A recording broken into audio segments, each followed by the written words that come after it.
bringing you the news and information you need from the people making a difference. This is Comcast Newsmakers.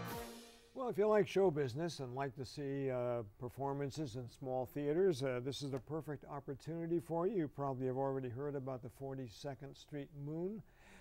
Greg MacKellan is back with us once again. He was here.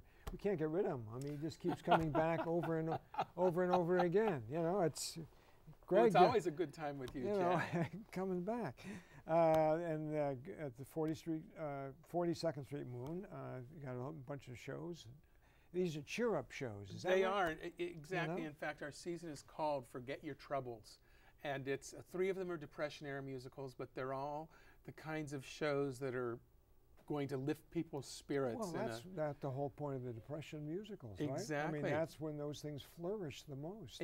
Exactly, the golden age. Yeah. That's exactly right. Yeah. And Cole Porter, Irving Berlin, the Gershwins, Jerome Kern and Oscar Hammerstein. So those are the kinds of composers and lyricists that we're featuring this season. That really was the heyday of theater, I think, of that kind of theater. Exactly. You know? It really was. And, at that point, musical theater and pop music were essentially the same thing. When they started diverging in the late 1960s, then it became a different kind of thing. But back then, the pop songs, the big hits, the top 10 of the hit parade, a lot of them were from musicals and musical theater. Not only that, before we talk about it, the hit parade, for those who remember that, the same song would be #1 for week after 20 weeks, 25 weeks, and now it's 3 seconds. Right. It's a whole different era. Right. Exactly. Okay, now the shows you're going to be doing, you're doing Call Me Madam? Call Me Madam opens this month, exactly, starring Clea Blackhurst. It's the show that Irving Berlin wrote.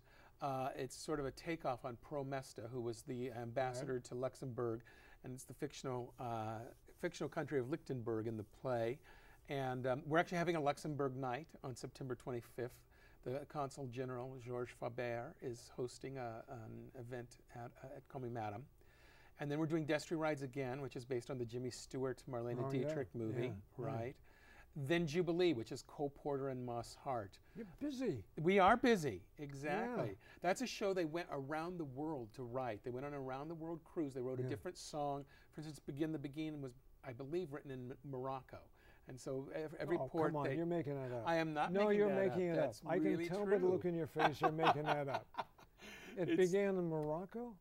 Well, because they would have, each port of call, they'd write a scene or a song together, and then they got back. It was about a 9-month cruise, and opened Jubilee. Begin the Begin and Just One of Those Things are the 2 big songs. Okay. Now, when you put a show like this together, do you get some of the same performers? I mean, we're very lucky because we do have performers who come back.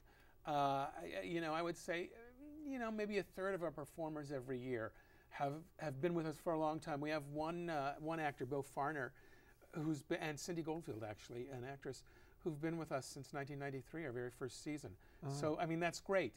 But what's wonderful is having all these wonderful there's always, the talent pool in San Francisco is always changing and in flux. Yeah, and plus actors are always looking for work. Exactly. I mean, they're always looking for a new job, a new work. Right. And, they have to, it's a nomadic existence at best for actors. It certainly is, yes. How long have you been with the Moon? Well, Stephanie Rhodes and I founded it together in 1993, so we're starting our 17th season this month. Okay, and are you mean to the people who come in there? No. To the actors? No, you mean the auditioning actors? Yeah. No, not at all. Actually, we hear frequently from the actors who audition for us what a pleasant experience it is at 42nd Street Moon. But actually, Stephanie and I are both actors. We started as actors. Sure. And so, we have a real empathy for performers and what it's That to helps. audition. That helps. Greg, always good to see you. Okay? Good to see you, Greg Jack. MacKellan's Thanks. our guest. He is, of course, the founder of 42nd Street Moon. I have trouble saying that. And they've got a bunch of shows coming up there on Jackson Street, 215 Jackson. Thanks very much for watching. Thanks, Jack. You bet, Greg.